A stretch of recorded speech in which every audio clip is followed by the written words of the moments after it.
बिस्मिल्लाहिर्रहमानिर्रहीम। रमजान में कुरान करीम पढ़ते वक्त ये 3 गलती कभी मत करना। कुरान करीम वो वाहिद किताब है जिसके एक हर्फ की तिलावत पर 10 नेकियां मिलती हैं। हजरत अब्दुल्ला बिन मसऊद रज़ी अल्लाह ताला अन्हो रिवायत करते हैं कि जिसने किताब अल्लाह का एक हर्फ पढ़ा उसके लिए इसके बस एक नेकी है और एक नेकी का सवाब 10 गुना ज्यादा है। मैं नहीं कहता कि अलिम एक अलिफ लाम मीम एक हर्फ है, बल्कि एक हर्फ लाम, एक हर्फ मीम और एक हर्फ है। तिलावत कुरान अफजल तरीन इबादत में से है। हजरत नुमान बिन बशीर रज़ी अल्लाह ताला अन्हो बयान करते हैं कि हजूर नबी अकरम सल्लल्लाहु अलैहि वसल्लम ने फरमाया, मेरी उम्मत की सबसे अफजल इबादत तिलावत कुरान है। ये अजीम किताब जिसकी तिलावत की बेपनाह फजीलत है, रमजान मुबारक के बाबरकत महीने में नाजिल हुई। इस लिहाज से कुरान हकीम और रमजान मुबारक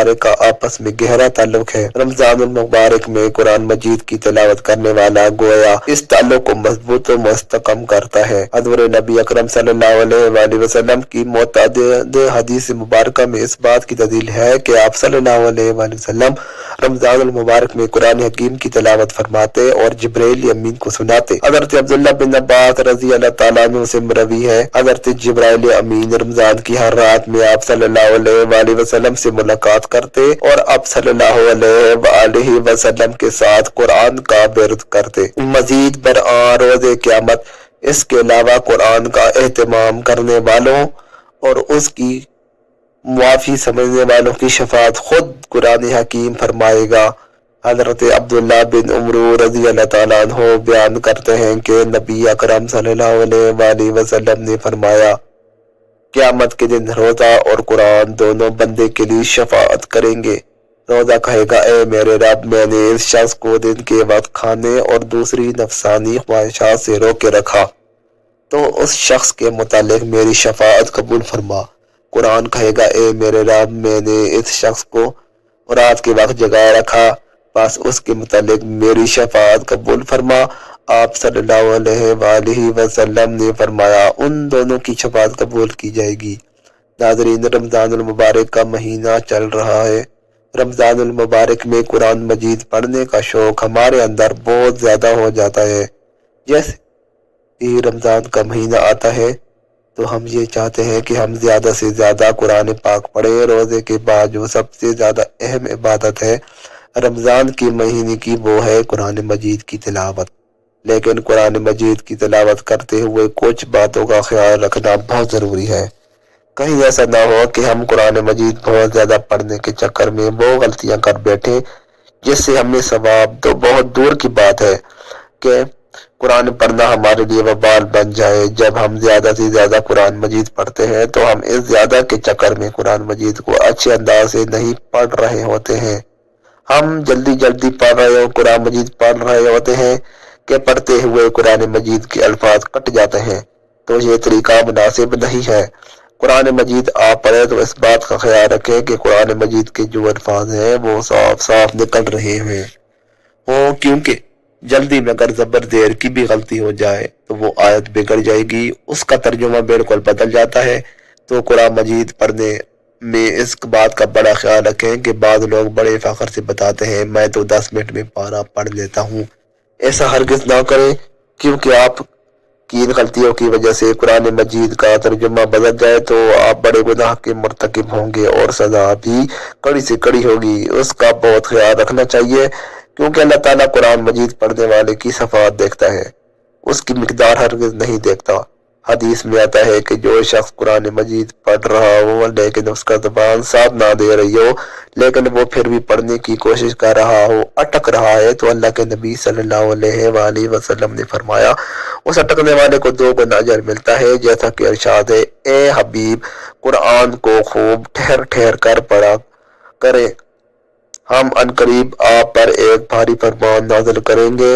कुरान मजीद को साफ आवाज में पढ़ना चाहिए। अक्सर लोग कुरान मजीद तो पढ़ रहे होते हैं लेकिन होंठ नहीं हिलते कि कुरान मजीद को आप दिल ही दिल में पढ़ रहे हो, लेकिन वो कुरान मजीद की तिलावत नहीं कहलाएगी। इसलिए आप अगर कुरान मजीद पढ़ रहे हो, चाहे आहिस्ता पढ़ो चाहे जोर से पढ़ो, लफ्जों की अदायगी आपकी ज़बान से होना ज़रूरी है।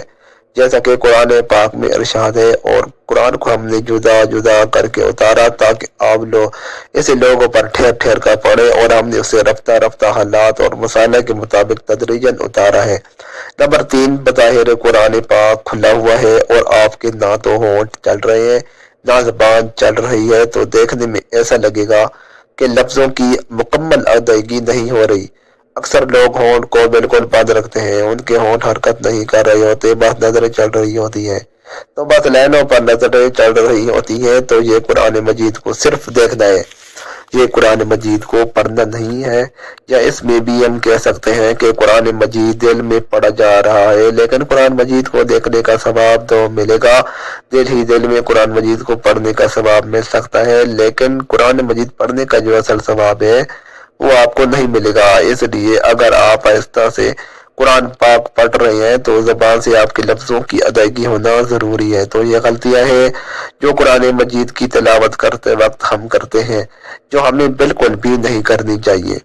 حضرت ابو ہریرہ رضی اللہ تعالیٰ عنہ بیان کرتے ہیں کہ حضور نبی کریم صلی اللہ علیہ وآلہ وسلم کے ساتھ حضرت جبرائیل علیہ السلام سال میں ایک دفعہ قرآن مجید کا دور کیا کرتے تھے، لیکن جس سال آپ صلی اللہ علیہ وآلہ وسلم کا وصال مبارک ہوا اس سال 2 مرتبہ دورہ کیا۔ پھر پہلے آپ صلی اللہ علیہ وآلہ وسلم ہر سال 10 روز اعتکاف فرمایا کرتے، لیکن جس سال آپ صلی اللہ علیہ وآلہ وسلم کا وصال ہوا اس سال آپ صلی اللہ علیہ وآلہ وسلم نے 20 روز اعتکاف کیا۔ اس حدیث کو امام بخاری، ابو داؤد اور نسائی نے روایت کیا ہے۔ حضرت عائشہ صدیقہ رضی اللہ تعالیٰ عنہا بیان کرتی ہیں کہ حضرت فاطمہ الزہرا سلام اللہ علیہا تشریف لائی، اور ان کا چلنا ہو بہو نبی کریم صلی اللہ علیہ وآلہ وسلم جیسا تھا۔ آپ صلی اللہ علیہ وآلہ وسلم نے اپنی لخت جگر کو خوش آمدید کہا اور اپنی دائیں جانب بٹھا دیا، پھر چپکے سے ان کو کوئی بات کہی تو وہ رونے لگی۔ میں نے ان سے پوچھا آپ کیوں رو رہی ہیں؟ پھر آپ صلی اللہ علیہ وآلہ وسلم نے ان سے چپکے سے کوئی بات کہی تو وہ ہنس پڑی۔ بس میں نے کہا آج کی طرح میں نے خوشی کو غم کے اتنے نزدیک کبھی نہیں دیکھا۔ میں نے فاطمہ الزہرا رضی اللہ تعالیٰ عنہا سے پوچھا آپ سے حضور اکرم صلی اللہ علیہ وآلہ وسلم نے کیا فرمایا تھا؟ انہوں نے جواب دیا میں نے رسول اللہ صلی اللہ علیہ وسلم سے راز کو ظاہر نہیں کر سکتی۔ جب حضور اکرم صلی اللہ علیہ وآلہ وسلم کا وصال ہو گیا تو میں نے ان سے اس کے بارے میں پھر پوچھا تو انہوں نے جواب دیا آپ صلی اللہ علیہ وآلہ وسلم نے مجھ سے یہ سرگوشی کی کہ جبرائیل ہر سال میرے ساتھ قرآن مجید کا ایک بار دور کیا کرتے تھے، لیکن اس سال 2 مرتبہ کیا ہے۔ میرا خیال ہے کہ میرا وقت وصال آ پہنچا ہے، اور بے شک میرے گھر والوں میں سے تم ہو جو سب سے پہلے مجھ سے ملو گی۔ اس بات نے مجھے رلا دیا۔ پھر آپ صلی اللہ علیہ وآلہ وسلم نے فرمایا کیا تم اس بات پر راضی نہیں کہ تم تمام جنتی عورتوں کی سردار ہو، تمام مسلمان عورتیں کی سردار ہو؟ تم اس بات پر ہنس پڑی۔ یہ حدیث متفق علیہ ہے۔ حضرت ابو ہریرہ رضی اللہ تعالیٰ عنہ سے مروی ہے کہ حضور اکرم صلی اللہ علیہ وآلہ وسلم نے فرمایا حسن یعنی رشک بس 2 آدمیوں کے ساتھ کرنا ہی جائز ہے۔ پہلا وہ شخص جسے اللہ تعالیٰ نے قرآن پڑھنا اور سمجھنا سکھایا، تو وہ رات اور دن کے اوقات میں یعنی صبح شام کثرت سے اس کی تلاوت کرتا ہے، اس کا پڑوسی اس کی تلاوت کرتے ہوئے سنتا ہے تو کہہ اٹھتا ہے کاش مجھے بھی اس کی مثل قرآن عطا کیا جاتا تو میں بھی اس کی طرح عمل کرتا جس طرح یہ۔ اور دوسرا وہ شخص جسے اللہ تعالیٰ نے مال بخشا ہے اور وہ اسے اللہ تعالیٰ کی راہ میں صرف کرتا ہے، دوسرا شخص اسے کہتا ہے کاش مجھے بھی اتنا مال ملتا جتنا سے ملا ہے میں بھی اسی طرح عمل کرتا اس طرح یہ کرتا ہے۔ یہ حدیث متفق علیہ ہے۔ حضرت عبداللہ بن عمر رضی اللہ تعالیٰ عنہ بیان کرتے ہیں کہ حضور اکرم صلی اللہ علیہ وآلہ وسلم نے فرمایا روزہ اور قرآن بندے کے لیے قیامت کے دن شفاعت کریں گے۔ روزہ کہے گا اے میرے رب میں نے اسے کھانے پینے اور خواہش نفس سے روکے رکھا، لہذا اس کے لیے میری شفاعت قبول فرما۔ اور قرآن کہے گا میرے رب میں نے اسے رات کے وقت نیند سے روکے رکھا اور قیام اللیل میں مجھے پڑھتا یا سنتا رہا، لہذا اس کے حق میں میری شفاعت قبول فرما۔ رسول اللہ صلی اللہ علیہ وآلہ وسلم نے فرمایا دونوں کی شفاعت قبول کر لی جائے گی۔